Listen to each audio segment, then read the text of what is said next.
5 जून 2025 रोजी जागतिक पर्यावरण दिनानिमित्त मेदनकरवाडी तालुका खेड येथे राखीव वनगट नंबर 242 मध्ये वनपरिक्षेत्र अधिकारी चाकण यांच्या मार्गदर्शनात वृक्षारोपण करण्यात आलं। यावेळी सिने कलाकार आर्या घारे यांच्यासह विविध पदाधिकारी, शासकीय अधिकारी मोठ्या संख्येने उपस्थित होते। इथे जमा झाला। पण जेव्हा पाहतो की आपली डेव्हलपमेंट खूप चालली आहे, खूप बिल्डिंग्स होतात आहे, झाडं तोडणं होत आहे, पण मग कुठेतरी विचार येतो की ह्युमॅनिटी संपतीये का? पण आज तुम्हा सगळ्यांना एकत्र येऊन पर्यावरणासाठी काहीतरी जेव्हा करताना आपण बघतोय तेव्हा कुठेतरी येतं की नाही, कुठेतरी ह्युमॅनिटी अजून पण आहे। आज आपण झाडं लावतो हे फक्त आपल्यासाठी नाहीये, तर आपल्या जी पुढची पिढी आहे त्यांच्यासाठी सुद्धा आहे। आणि मी लहानपणापासून हे काम करतेय, त्यामुळे झाडांसोबत एक माझं नातं आहे।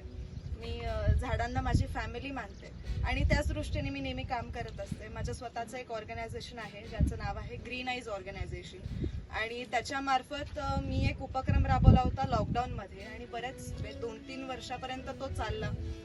त्यात असं होतं की तुम्ही जे फळं खाता त्याच्या बिया आपण कचऱ्यात फेकून देतो, पण ते कचऱ्यात न फेकता तुम्ही त्या बिया मला पोस्टाने पाठवा, मी त्याचं छोटंसं झाड बनवेल आणि ते 1 वर्षाने तुम्हाला पाठवेल। साहजिक आहे, आपण खूप मोठ्या टाउन्समध्ये राहतो, जागा कमी पडतीये, कारण जसं सरांनी सांगितलं सिमेंट कॉन्क्रीटचं आता जंगल बनत चाललंय आणि हिरवळ संपत चालली आहे, त्यामुळे जागा कमी पडते मोठे झाडं लावायला। तर मी अशा लोकांना घेऊन बरेचसे झाडं लावलेत डोंगरांवर,